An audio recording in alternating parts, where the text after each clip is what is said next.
Hi friends, ஒரு விஷயம் நான் உங்ககிட்ட ஷேர் பண்ணிக்கணும். இன்ஸ்டாகிராம்லேருந்து ஒரு சாரீ வாங்கி நம்ம வந்து ரிவ்யூ கொடுக்குறோம் இல்லையா? அந்த ரிவ்யூ வந்து பாசிட்டிவாக கொடுத்தா மக்கள் வந்து நல்லா அக்செப்ட் பண்ணிக்கவே மாட்டேறீங்க.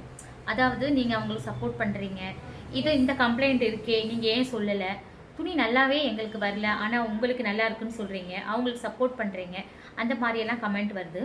பட் அதே வந்து நல்லா இருந்தாலும் நம்ம நெகட்டிவ் கமெண்ட்ஸ் கொடுத்தோம்னா அதுக்கு வந்து ரெஸ்பான்ஸ் நல்லா இருக்குது. அதே வந்து வியூஸும் பயங்கரமாக போகுது. அதாவது நெகட்டிவ் கமெண்ட்ஸ், நெகட்டிவ் ரிவ்யூ கொடுத்தா உங்களுக்கு ஓகேவா? பாசிட்டிவ் ரிவ்யூ தானே நாங்கள் கொடுக்குற ரிவ்யூ வந்து பாசிட்டிவாக இருக்கணும், நெகட்டிவாக இருக்கணும்னு கிடையாது. மெட்டீரியல் எப்படி இருக்கோ அதுக்கேற்ற மாதிரி தான் ரிவ்யூவர் கொடுக்கணும். ஸோ கிருத்திகா பொட்டிக்லேருந்து நான் ஒரு சாரீ வாங்கியிருந்தேன், எனக்கு நல்லா வந்திருக்கு, அதனால தான் நான் பாசிட்டிவாக கொடுத்துருக்கேன். இந்த சாரியுடைய டீட்டெயில்ஸ் எல்லாம் ஃபுல் வீடியோவில் இருக்குது, நீங்கள் வேணால் போய் செக் பண்ணி பாருங்கள். கமெண்ட்டில் வந்து நான் பின்டு கமெண்ட்டில் வைக்கிறேன் இதோட லிங்க்கு. அதில் வந்து நான் என்ன சொல்லியிருக்கேன்னா, சாரீ குவாலிட்டி எல்லாமே சூப்பர், கலர் சூப்பர், எந்த ஒரு கம்ப்ளைண்ட்ஸ் இல்லை. பட் ப்ளவுஸ் வந்து சின்னதாக இருக்குது.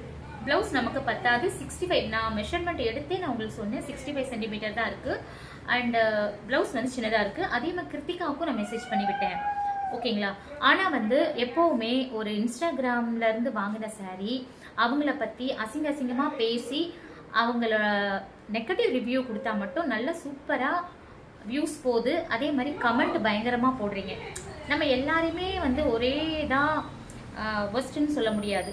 யார் ஒஸ்ட்டாக ட்ரீட் பண்ணுறாங்களோ அவங்களுக்கு மட்டும் தான் ஒஸ்ட்டாக பண்ணணும். நீங்கள் சொல்கிறீங்கன்றதுக்காக